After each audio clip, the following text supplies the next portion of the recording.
qui fait la réussite d'une boîte, c'est sa structuration. C'est-à-dire qu'au début, on construit, on teste, etc.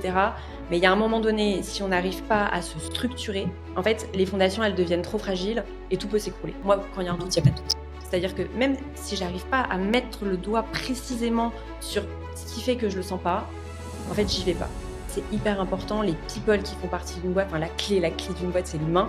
Tu peux avoir la meilleure idée du monde. Si tu ne sais pas l'exécuter, ça ne marchera pas. Bonjour à toutes et bonjour à tous et bienvenue dans cette nouvelle édition des Masterclass de l'excellence commerciale. La semaine dernière, vous étiez très nombreux pour accueillir Christophe Bourgois-Constantini pour explorer les 10 formes d'intelligence qui transforment notre façon de diriger. Un modèle qui permet de sortir de la seule intelligence cognitive pour explorer l'émotionnel, le relationnel, l'intuitif.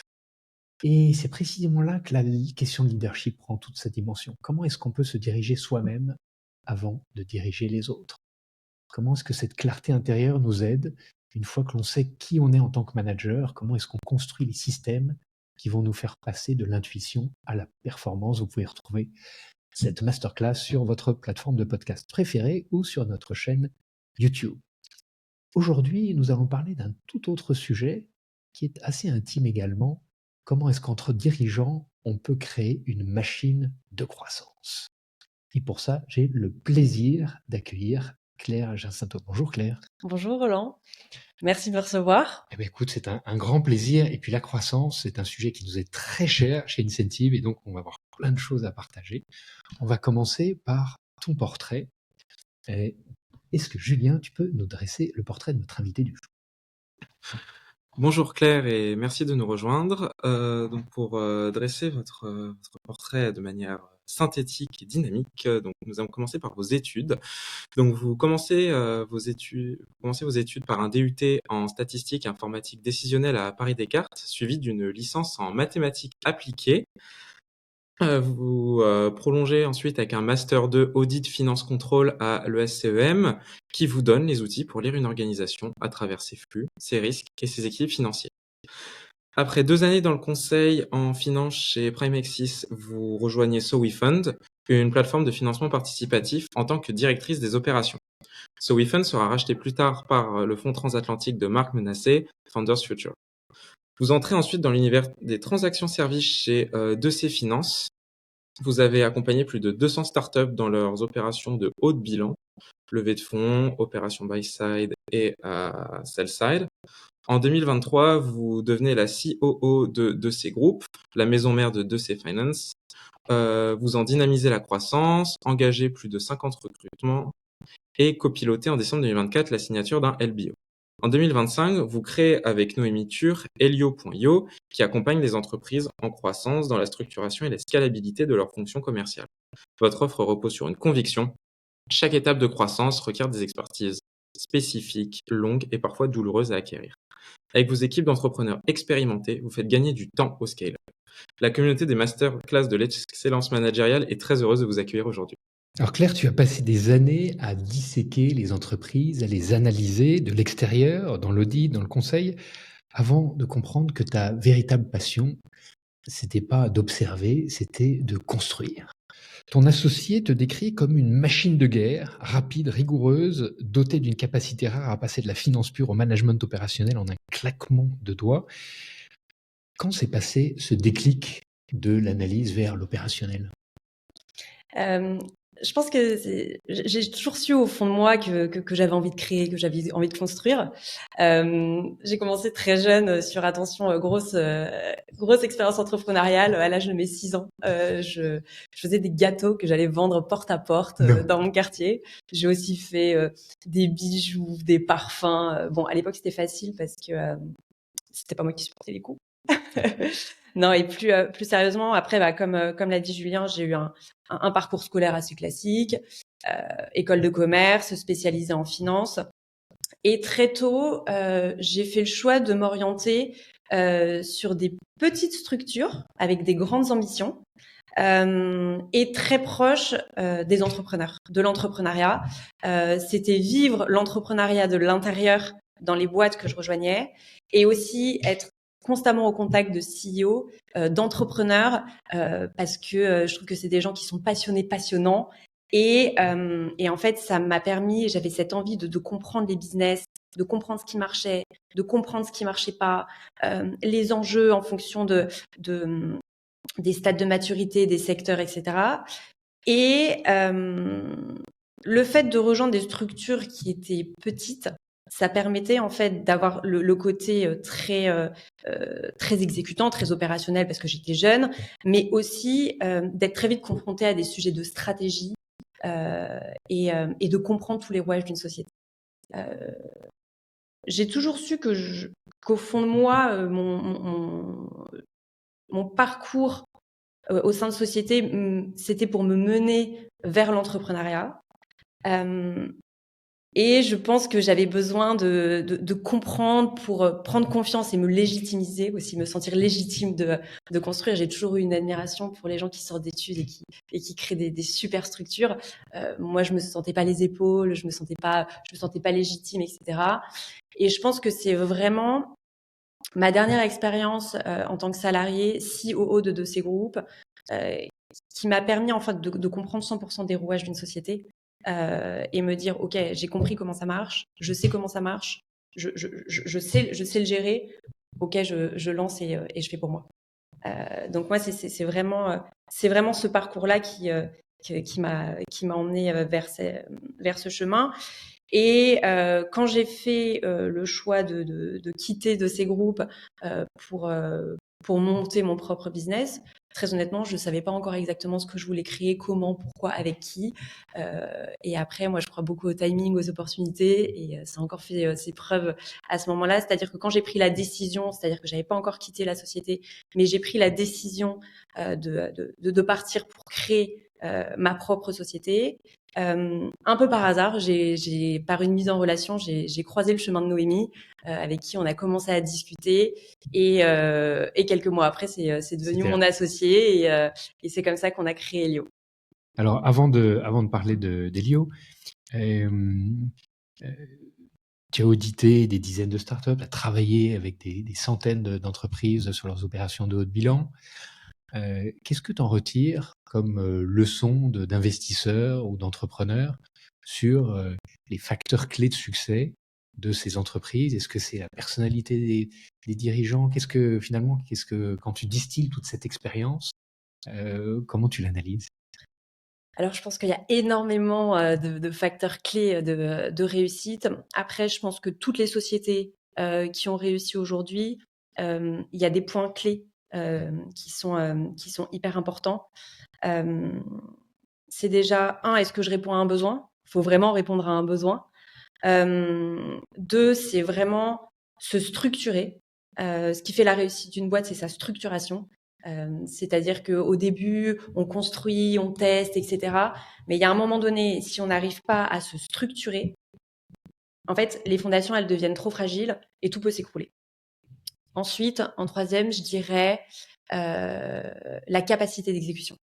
C'est-à-dire que tu peux avoir la meilleure idée du monde, si tu ne sais pas l'exécuter, ça ne marchera pas. Et tout ça, ça passe par forcément tes people, c'est-à-dire les gens qui prennent part à ton projet. Est-ce qu'ils vont t'aider à se structurer? Est-ce qu'ils vont t'aider à exécuter? Et ça, c'est hyper important. Les people qui font partie d'une boîte, enfin la clé d'une boîte, c'est l'humain. Et ensuite, il y a, je pense, vraiment la proximité avec les clients, s'assurer que tes clients ils sont toujours satisfaits. Et en fait, tu construis ton offre, tu construis ton produit en parlant avec tes clients. Et en fait, si tu as clairement tu réponds à un besoin, tu es structuré, tu sais exécuter, tu as les bons people et tu as des clients qui sont satisfaits, normalement on y est. La recette du succès. Il y a quelques semaines, on recevait ici même Jean-Philippe Courtois. Jean-Philippe Courtois, c'est le plus grand dirigeant de la tech française aux États-Unis. Il a été président de Microsoft Monde, donc il dirigeait les 120 pays de Microsoft. Et il nous parlait de ses premiers temps chez Microsoft. Il est arrivé comme 11e salarié chez Microsoft France, avant de prendre la tête de Microsoft France. Et puis, voilà, la carrière qu'on lui connaît, extraordinaire. Et il nous confiait qu'au début, il était très dans le détail, c'était un micromanager forcené. Et du coup, je challengeais sur, mais finalement, micromanagement, c'est bien ou c'est mal? Parce que Steve Jobs, horrible micromanager, Elon Musk, horrible micromanager, et puis on lit dans tous les bouquins de management que le C'est clair. micromanagement, c'est mal. Voilà. Et donc je lui disais, mais toi, tu acceptes l'idée que tu as été un micromanager jeune, et maintenant, après avoir dirigé voilà, 120 pays avec des cultures très différentes, a pris beaucoup de recul. Où est-ce que doit se situer l'équilibre d'un entrepreneur? J'aimerais avoir ton avis sur ce sujet de l'énergie que l'entrepreneur met à tout contrôler ou au contraire à prendre de la distance. Toi qui as observé des entreprises à différents stades de leur évolution, qu'est-ce que tu as pu en tirer sur ces styles de management? Alors là-dessus, j'ai vraiment la vision des entreprises que j'ai observées et l'entreprise que je suis en train de créer. Est-ce que tu es une micromanager? Oui. Oui. Oui, et surtout quand on est petit, enfin aujourd'hui Elio c'est encore très récent, on a 1 an d'ancienneté, on a besoin de tout contrôler. On a besoin de tout contrôler. En fait, on est en phase de construction. Donc si dans la construction, tu contrôles pas tout ce qui se passe dans ta boîte, c'est un peu dur. Après, quand on grossit et ce qui fait la réussite d'une boîte vraiment, c'est de trouver les bons relais. Les bons relais de management, les bons relais et les personnes, en fait, qui font partie de ton noyau dur et en qui tu vas avoir confiance. Nous, à notre stade de maturité, c'est exactement ce qu'on est en train de construire.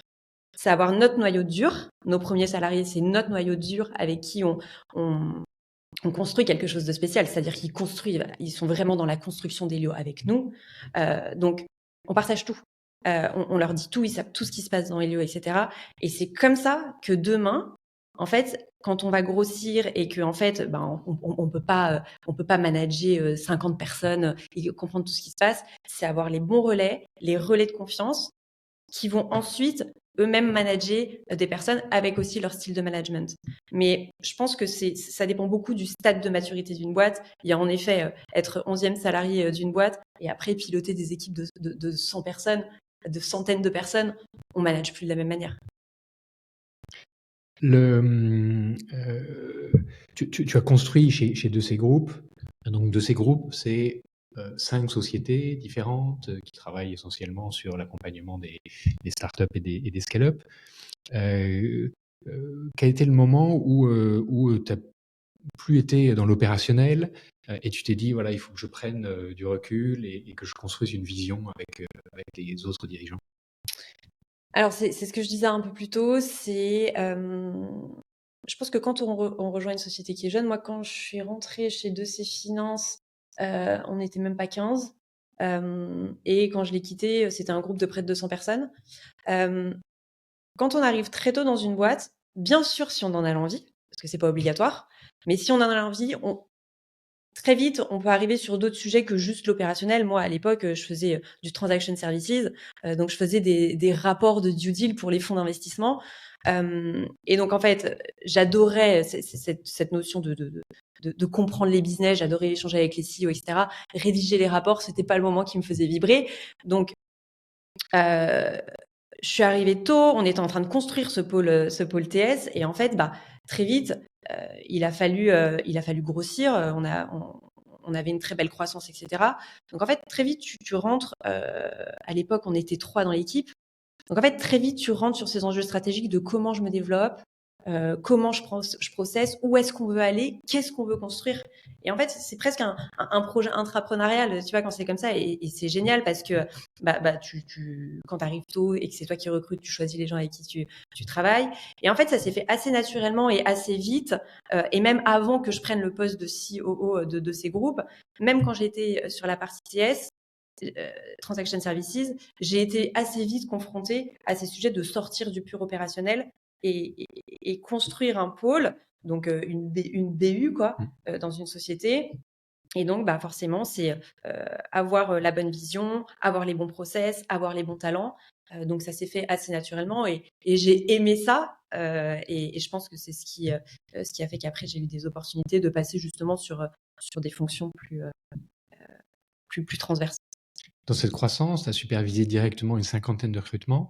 C'est quoi tes secrets pour trouver les bonnes personnes, si nécessaires et si importantes au début de l'aventure, qui vont ensuite construire les cadres de demain?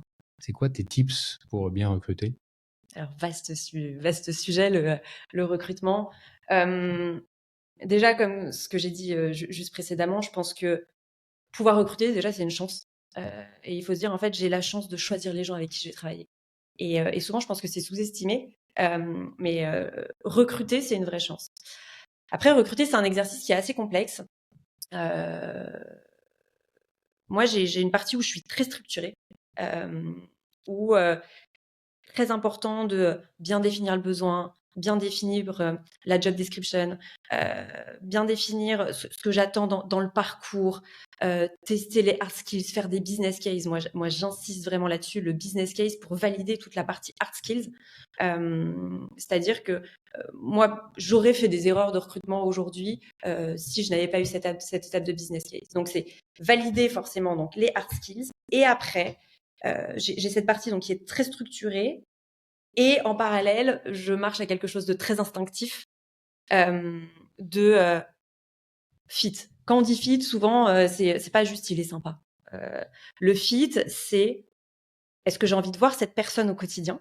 Est-ce que j'ai envie de travailler avec elle? Est-ce qu'elle a un côté où elle m'inspire? J'aime ce qu'elle dégage, j'aime sa curiosité, j'aime sa façon de vouloir comprendre son environnement au-delà de juste son poste. Est-ce que c'est quelqu'un qui m'inspire confiance? Donc vraiment, cette partie de ressent. Enfin, moi, je marche beaucoup au ressenti sur le recrutement. Et je pense aussi qu'il y a quelque chose qui est très important et qui est souvent mis de côté ou pas regardé dans le recrutement, c'est l'optimisme et la joie de vivre chez les gens que tu recrutes. Enfin, je veux dire, pour moi, c'est hyper important dans une société de me dire, les gens avec qui je bosse sont heureux, sont positifs. Quand il y a un problème, on avance ensemble, etc. Et surtout quand on est dans des petites structures, on a besoin de ça. Et après, moi, je fais vraiment partie de la team. Alors, ça pourra ouvrir un débat. Moi, quand il y a un doute, il n'y a pas de doute. C'est-à-dire que même si j'arrive pas à mettre le doigt précisément sur ce qui fait que je le sens pas, en fait, j'y vais pas. Et je pense que c'est ce qui fait qu'aujourd'hui, j'ai jamais fait un recrutement où je me suis dit c'est une erreur de recrutement. Sans prétention aucune. Mais voilà, je fais vraiment partie de cette team-là. Et il y a la phase de recrutement qui est hyper importante. Et après, c'est une fois qu'on s'est mis d'accord. Et je pense qu'il y a aussi un point qu'il ne faut pas oublier dans le recrutement, c'est on cherche à avoir le bon talent, mais moi, je vais être convaincue que le talent soit convaincu que je sois la bonne boîte pour lui. Et parfois aussi, c'est quelque chose qui est négligé. Et en fait, c'est là où il faut être très transparent sur les opportunités du poste, mais aussi les difficultés du poste.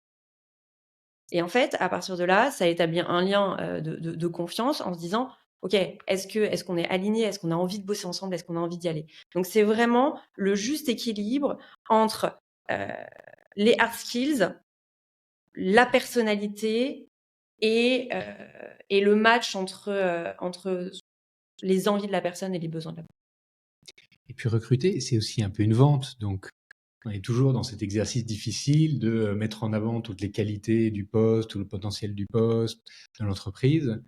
Et puis cette transparence qui est nécessaire pour éviter qu'il y ait une surprise de la personne en arrivant. Je trouve pas toujours évident de trouver le bon équilibre entre voilà, je veux attirer cette personne-là parce que je pense que c'est vraiment la bonne personne pour le poste, et puis cette transparence complète.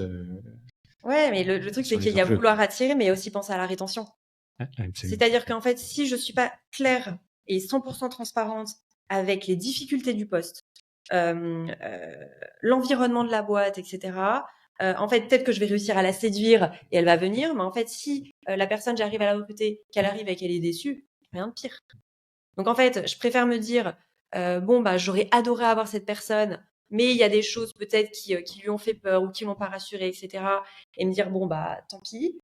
Plutôt que réussir à l'attirer, qu'elle arrive et qu'en fait on n'arrive pas à construire quelque chose dans le temps parce que bah forcément ah oui mais en fait ça j'étais pas au courant. C'est pour ça que je pense que et c'est comme dans tout dans la vie, moi je suis 100% pour la communication, la transparence et surtout quand on rejoint des sociétés qui sont jeunes, moi je suis toujours très transparente, surtout pour des profils qui viennent de sociétés qui sont très structurées, très processées, etc. C'est se dire ok en fait le Helio que tu rejoins aujourd'hui, voilà notre vision, voilà notre ambition, mais on est encore sur quelque chose de mouvant. On est en train de construire. Est-ce que toi, tu as envie de construire avec nous? Est-ce que tu as envie de prendre part, voilà, avec ce que ça implique derrière? Et en parallèle, nous, on a aussi le fait de rejoindre Helio et les missions. Donc, en fait, est-ce que tu es OK d'avoir plusieurs clients à la fois, les difficultés du métier, le niveau d'exigence qu'on a et être très transparent aussi sur l'ADN de la boîte. Et en fait, une fois que tu as été transparent et qu'on se serre la main et qu'on y va, en fait, les gens qui viennent sont hyper motivés. Ils restent pendant longtemps, construisent avec toi et t'as une culture et une énergie dans ta boîte qui est incroyable. Et tu as un sentiment d'appartenance qui est énorme. Et c'est ce qui fait qu'en fait, tu arrives à garder les gens longtemps avec toi. Alors, j'ai lu une anecdote sur toi quand tu faisais un stage au début de ta carrière. Un jour, tu perds l'intégralité de ton travail sur Word parce que tu avais oublié de sauvegarder. Et puis, tu appelles ton père qui te donne un conseil qui est devenu une mantra pour toi. La première fois, c'est de l'expérience. La deuxième fois, c'est une connerie. Est-ce qu'il faut être intransigeant et jusqu'où il faut être exigeant avec ses collaborateurs? Est-ce que la deuxième fois, tu tranches? Moi, j'ai vraiment la culture et chez Elio en général, et on l'attend aussi de nos salariés, vraie culture du feedback. De faire une erreur, c'est pas grave. Enfin, ça arrive à tout le monde. Limite, ne pas faire d'erreur, c'est bizarre. Ça veut dire que tu es toujours dans ta zone de confort. Donc moi, c'est vraiment se dire, moi, j'en veux à personne qui fait une erreur. C'est qu'est-ce que tu mets en place derrière, qu'est-ce que tu en apprends et comment tu fais en sorte que demain, tu ne reproduises pas exactement la même erreur. Et ça passe beaucoup par le feedback. Et nous, on a un feedback qui est vraiment 360, c'est-à-dire qu'on fait beaucoup de feedback à nos salariés, mais on attend que nos salariés nous fassent beaucoup de feedback. Parce qu'en fait, on sait très bien que tout le monde peut faire des erreurs. Mais voilà, encore une fois, je fais une erreur, j'en parle, je suis transparent parce que je suis dans une organisation qui fait qu'en fait, je peux assumer mes erreurs, je vais pas être jugée, je vais pas, comme si je vais pas trancher en mode, mais qu'est-ce que c'est que ça? Impossible. C'est avoir donc cette transparence de communication et après travailler ensemble sur un, comment aurait pu être évité l'erreur et deux, dans une prochaine situation comme ça, voilà ce qu'il faut faire. Et c'est souvent une conversation qui peut être faite en groupe. Et moi, je pars du principe que si quelqu'un a fait une erreur, franchement, j'aurais pu faire la même. Donc je pense qu'il faut pas être trop dur et surtout, il faut pas pressuriser les gens quand ils font des erreurs parce que euh, si on est trop dur sur ces sujets-là, la prochaine fois qu'il y a une erreur, elle va être mise sur le tapis et ça va être encore plus dur à gérer. Tu ne mets donc pas trop la pression à tes équipes, mais tu te mets un peu la pression à toi-même. Tu as une règle des 90 heures. Tu expliques dans un podcast que sur une plage de 0 à 30 heures, tu t'éclates totalement. Tu tiens très bien un rythme de 30 à 60 heures. Tu peux monter jusqu'à 60-90 heures par semaine. Et avec humour, tu dis qu'au-delà de 90 heures, c'est un peu compliqué, tu as envie de te tirer une balle. Tu es très exigeant vis-à-vis de toi. Et comment tu trouves cet équilibre personnel avec ton associé aujourd'hui? Alors oui, je pense que j'ai un niveau d'exigence qui est très élevé. Et c'est aussi le cas chez mon associé. Je pense qu'on a toutes les deux un niveau d'exigence très élevé et je pense que c'est ce qu'on aime. Moi, j'aime les gens qui sont exigeants. Ça se compte pas forcément en heures de travail. Après, j'avoue que je vais pas m'inventer une vie. Je bosse beaucoup. Je bosse beaucoup mais la réalité, c'est que j'aime ça. C'est quelque chose qui me donne de l'énergie parce que j'aime voir les choses avancer. J'aime voir les choses qui se concrétisent. Et en fait, en bossant, je me recharge aussi. Euh, et euh, et j'aime les gens qui ont de l'exigence. Euh, donc oui, ça prend de l'énergie, mais ça en donne aussi. Et après, oui, je taffe beaucoup, je suis une machine de taf, mais après, euh, ce que je disais, c'est savoir s'entourer de gens qui ont de l'énergie. Ça donne de l'énergie. Savoir se ressourcer. Moi, j'adore partir à la montagne, à la mer. C'est des choses qui me ressourcent énormément. Partir à Paris et couper. Faire du sport. Bon, je vais pas non plus dire que je me lève à 5 heures du matin tous les jours pour faire du sport. C'est pas le cas, mais moi, j'ai besoin de faire du sport pour me vider la tête.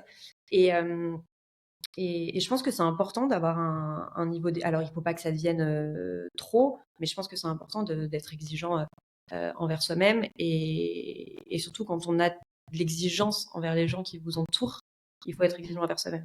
Parce que je trouve qu'il n'y a rien de pire que les gens qui sont très exigeants avec les autres, mais pas du tout avec. J'aimerais maintenant qu'on rentre dans le cœur du sujet de ton activité aujourd'hui, qui est la croissance des boîtes.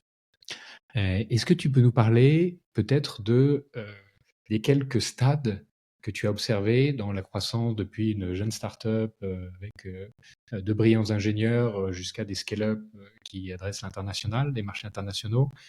Quelles sont les grandes étapes que tu as observées et comment est-ce que vous accompagnez pour construire ces machines de croissance à chaque moment et quels sont peut-être, et on peut commencer par une entreprise qui aurait, tu vois, une dizaine de personnes, qui a un bon go-to-market, euh, qui a un product market fit, qui a déjà une équipe commerciale qui est en phase, et que toi, tu vas accompagner et accélérer. Quelles sont les expertises que tu vas mettre à disposition de cette entreprise à ce moment-là, où finalement, il y a un premier élan, mais il y a besoin de structure. Et puis peut-être qu'après, on prend l'exemple d'une entreprise qui est déjà installée, plus mature, et on essaiera de comparer les deux. Alors sur les sociétés qui sont dans leur première phase de croissance, comme tu as dit, j'ai trouvé mon PMF, j'ai mes premières équipes commerciales, j'ai commencé à vendre, on y va, etc. Donc on a eu cette phase de croissance et en fait très important à ce moment-là de dire ok stop, comment je me structure pour aller chercher plus de croissance. Nous ça c'est le premier moment où on intervient avec Helio.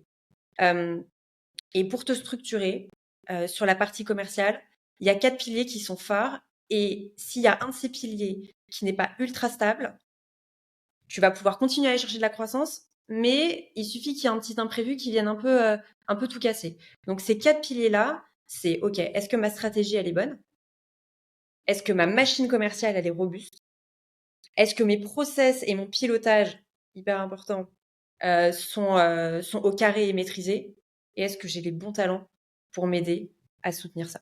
Donc, nous, ce qu'on vient faire avec Helio à ce moment-là, c'est évaluer ces 4 piliers et opérer avec les équipes pour venir optimiser chaque brique de ces piliers-là pour dire, OK, maintenant qu'on est au clair là-dessus, on peut aller chercher plus de croissance. Donc, il y a ce premier point de structuration qui est hyper important. Si ça, c'est structuré, tu peux aller chercher ta croissance comme il faut et tu vas y aller, etc. Donc, ces 4 piliers, ils sont vraiment clés et nous, c'est les 4 piliers sur lesquels on travaille. Sur ces 4 piliers, quel est celui qui est le plus difficile à ajuster, à mettre en œuvre?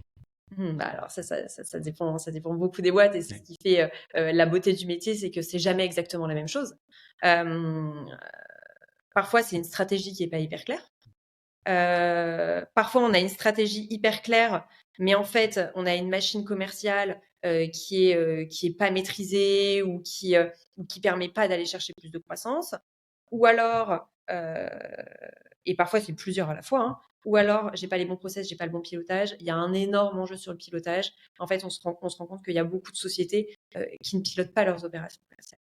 Et ça, c'est hyper important. Est-ce que j'ai les bons outils? Est-ce que j'ai la bonne data?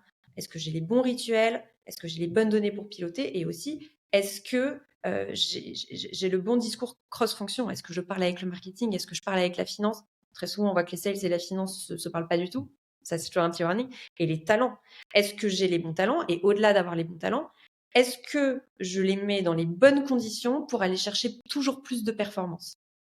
Donc en fait, c'est vraiment, je peux pas dire que toutes les boîtes c'est la même chose. Non, non, c'est toujours hyper diversifié et c'est ce qui est cool et c'est ce qui fait que, en fait, c'était toujours la même chose.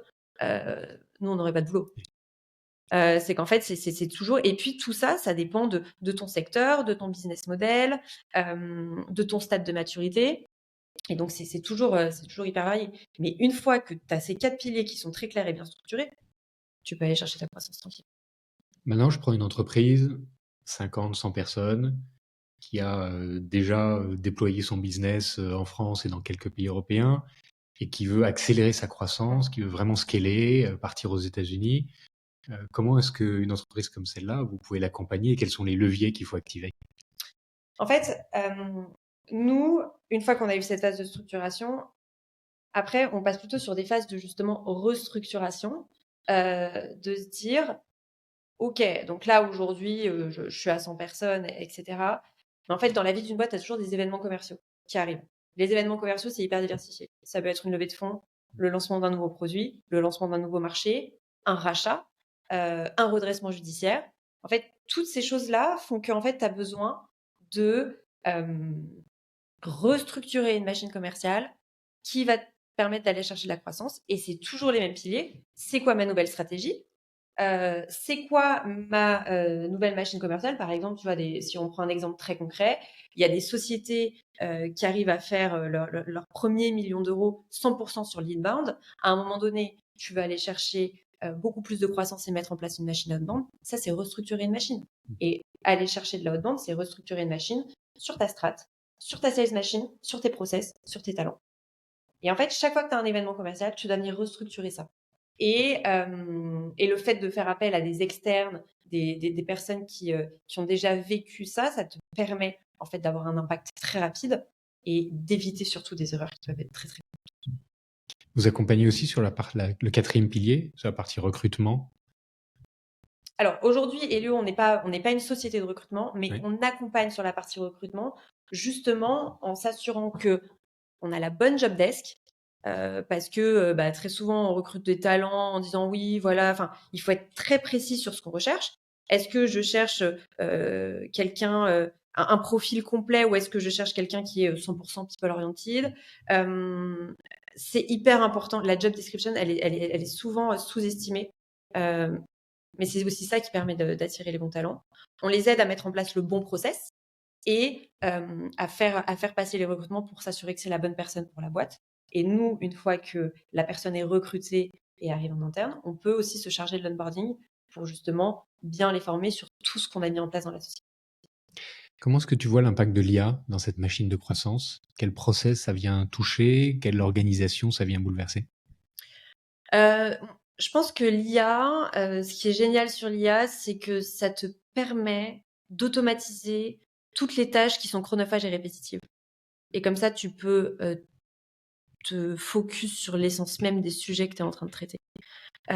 Et je pense que demain, construire une machine commerciale, c'est co-construire une machine commerciale entre l'intelligence humaine et l'intelligence artificielle. Et en fait, une fois que tu arrives à bien faire ça, en fait, ça te permet d'avoir encore plus d'impact dans ce que tu fais et en fait de gagner du temps pour voilà, vraiment te focus sur ce que va apporter l'humain par son expérience. Enfin, l'intelligence artificielle ne remplace pas l'expérience humaine. Est-ce que tu vois dans les choix d'outils également des enjeux stratégiques quand tu construis cette machine de croissance qui est très liée, notamment dans les boîtes tech, avec le marketing automation, les CRM, qui sont en train d'évoluer, où on se dit maintenant, est-ce qu'on a encore besoin demain d'un CRM avec des champs à remplir quand toutes nos conversations sont enregistrées et qu'on peut aller rechercher l'information en interrogeant sa base de connaissances avec un chat. Est-ce que tu vois un enjeu stratégique dans le choix des outils? Complètement. Et ça rentre dans le pilier vraiment process, CRM outils. Dans les process, il y a le CRM et les outils. Dans une machine commerciale, il faut avoir le bon CRM. C'est ce qui te permet d'avoir bon CRM, bon process lié au CRM pour être sûr d'avoir une data qui est très juste. Et à partir de cette data, mettre en place les bons dashboards et les bons outils de pilotage. Et justement, encore une fois, si tu gagnes du temps sur toutes ces briques-là qui peuvent être très chronophages, si tu as un CRM qui est pas bon, une data qui est pas fiable, parce que rentrer à la main, etc., il manque des champs, en fait, tu te retrouves à ne pas avoir de data pour piloter ta boîte. Et gros warning sur les boîtes qui sont pas pilotées. Moi, j'ai vu plein de boîtes faire des croissances merveilleuses, mais en fait, pas pilotées. En fait, tu sais même pas d'où vient ta croissance. Tu te rends même pas compte que tu fais de la croissance, mais qu'en face, tu perds de l'argent pour X ou Y raison parce que tu fais de la croissance, mais en face, tu as du churn. Enfin, plein de choses. Et en fait, les CRM et les outils, c'est là où tu as la source de ta donnée. Donc ça, c'est vraiment quelque chose à ne pas négliger et avoir des outils pour fiabiliser ta donnée, etc. Et encore une fois, on en revient à si tu as des outils d'IA qui te permettent d'avoir cette donnée qui est hyper fiable, donc tu ne perds pas de temps sur ces tâches d'aller fiabiliser ta data, etc. Et ben, tu peux te concentrer sur ce qui est important, l'interprétation de ces datas pour se dire, OK, la stratégie et ce qu'il va falloir ce que j'en apprends de cette data-là, en fait, c'est aide à la décision qui est fiable, ça me permet de prendre les bonnes décisions plus vite, qui vont avoir un impact sur ma croissance, ma rentabilité et le succès de ma boîte.